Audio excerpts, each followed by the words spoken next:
Hello, girls and boys. Welcome to Storytime Fun. We hope you enjoy it. Today's story is another Aussie and Otis story in the adventures of Aussie and Otis. Winter Storm, written by R.P. Hatinga. Otis sat by the patio door watching Mrs. B rake the leaves. He watched as the last golden maple leaves slowly danced to the ground. Otis turned to Aussie. "Why do the leaves fall off the trees?" he asked her. Aussie told him, "The trees are getting ready for winter." Mrs. B leaned her rake against the tree. She walked over to the patio door to let the dogs out. Aussie slowly got up, but not Otis. He came charging out the door with great speed. He jumped off the deck, leaping into the air, and landed in a big pile of leaves. "Aussie, come and find me!" Otis yelled. Aussie slowly walked off the deck and stood in front of the pile of leaves. "Otis, I can't find you," she said. Otis giggled. Then Aussie saw his eyes. "Oh, there you are," she said. Mrs. B came around the corner of the garage. She saw Otis in the pile of scattered leaves. "Oh, you little rascal," she said to Otis. "Time for you to come inside." Otis walked slowly back to the house. He wished he could play longer. He watched as Mrs. B raked the leaves into a big pile again. Mrs. B walked back to the house and forgot about Aussie sitting under the big maple tree.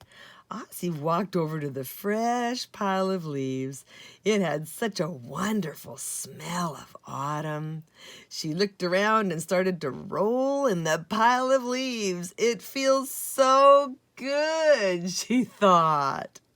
Otis was sitting on his bed in the kitchen. He looked out the patio door and saw Aussie rolling in the leaves. He started barking. "Arf, arf." Mrs. B came downstairs. "What's all the fuss about?" she asked Otis. "Do you want to go out again?" Otis walked over to the patio door, wagging his tail. Mrs. B opened the door. Otis ran to the pile of leaves. Aussie had just finished rolling in. "That felt good," Aussie said. "It made me feel like a puppy again." She walked by Otis and headed towards the house. When Mrs. B saw Aussie standing by the sliding door, she opened it. Then she saw Otis standing by the scattered pile of leaves. "Not again, you little rascal," she yelled at Otis. Aussie grinned as she walked past Mrs. B. Otis rolled his eyes and followed Aussie inside. The next morning, Otis woke up early. He looked outside, and all the rooftops were covered in white. "Aussie, are you awake?" he asked softly. He was trying not to wake up Mrs. B. "Otis, it's too early to get up," said Aussie. "But there's big gray clouds. The sun did not come up. What's happening?" he asked her. Aussie slowly opened her eyes and took a quick look outside. "I think we might get snow today," she said. Otis couldn't believe it. It was gonna snow? He had waited so long for this. "Aussie, you have to get up," he said. But Aussie was sound asleep again. Otis kept looking out the patio door, waiting to see if it would snow. But he had never seen snow before. What would it look like, he thought. Then it started. One flake, then another, and another. Finally, Otis couldn't keep count as all the flakes gently touched the ground. His little tail was wagging so fast it woke up Aussie. Mrs. B came downstairs. "Well, what do we have here?" she said to the dogs. "I guess you will need your winter coat, Aussie." As Mrs. B put the coat on her, Aussie loved the feel of the fleece. Otis couldn't wait any longer. He needed to touch the snow. Mrs. B opened the patio door. Otis slowly walked onto the deck. The snow touched his belly. He stopped and looked up. A snowflake fell on his nose. It stayed there for a few seconds. Then it melted and ran down his chin. Aussie came outside with her winter jacket on. She rolled in the snow. "The coat feels so good," she said to Otis. Otis noticed his favorite ball by the apple trees. It was covered in snow. He started to run down the hill to get his ball. The hill was slippery. At first, he was a little scared, but then he realized how much fun it was to slide in the snow. He slid down the hill over and over. All the next night, the snow fell. Otis was the first to wake up the next morning. He walked to the patio door, but all he could see was white. Otis gently nudged Aussie. "Could you look outside?" he asked. "I don't know what happened." Aussie yawned and walked to the patio door. "Well, Otis," she said, "this is our first snowstorm." Mrs. B came downstairs and looked out the kitchen window. "Oh, no," she said. "I was meaning to get more milk. I guess after we have breakfast, I will go to the store." Mrs. B waited for the snowstorm to slow down.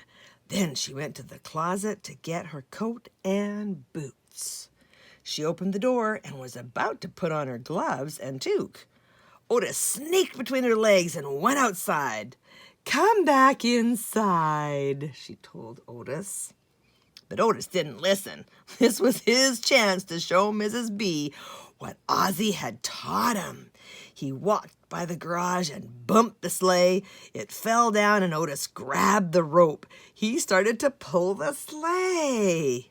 Mrs. B laughed. "Oh, you're too small to be a sled dog, Otis." Otis did not give up. He pulled the sleigh to the maple tree. "Well, little guy," said Mrs. B, "if you think you can pull the sleigh, you should try." Mrs. B tied the rope to Otis's harness. "Okay, my little sled dog, off to Mr. Wilson's store." Mrs. B walked in front of Otis to make a trail, and Otis followed her. He looked up. The trees were wearing white sweaters, he thought, but he had to focus on being a sled dog. He remembered what Aussie had told him. "Keep your head up," he kept telling himself. Mrs. B and Otis reached the top of the hill. That's when they saw Aspen playing in the snow in his front yard. Aspen saw Mrs. B, but not Aussie. Who could be pulling the sled, he thought. Then he looked over and saw Otis shaking the snow off his little body. "Otis, is that really you pulling the sleigh?" he asked. "Yes, Aspen, I am a sled dog today." Aspen grinned as Otis and Mrs. B walked past his home. When they reached the store, Otis noticed 2 big piles of snow on each side of Mr. Wilson's front doors. He remembered Mr. Wilson kept cookies under his counter. Yummy in the tummy. Mr. Wilson looked outside. He saw Otis sitting by the sled, and he quickly put on his coat. Outside the door, he bent down and gave Otis 2 small cookies.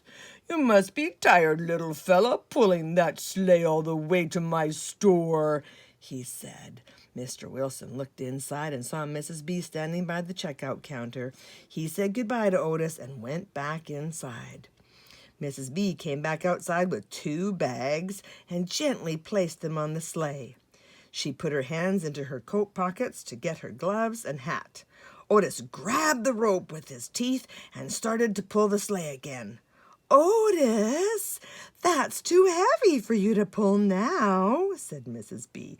But Otis didn't stop, so Mrs. B tied the rope to his harness again. When they reached Aspen's house, Otis's little legs were getting tired. "It's not much farther," he thought. "I have to do this." Finally, he could see their house. Smoke was rising from the chimney.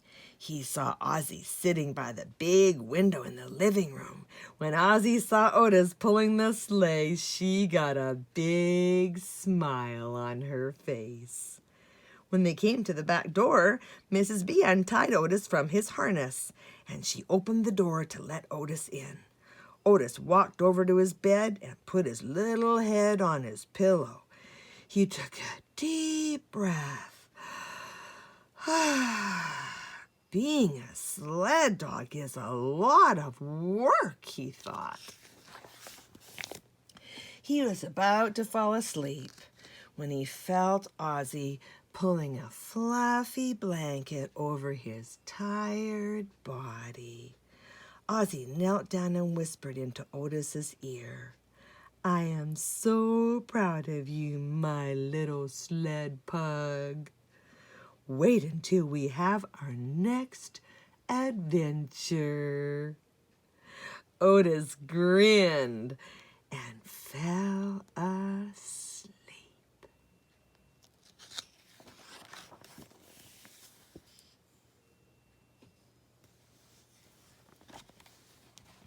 Well, that's it for today. We'll see you next time.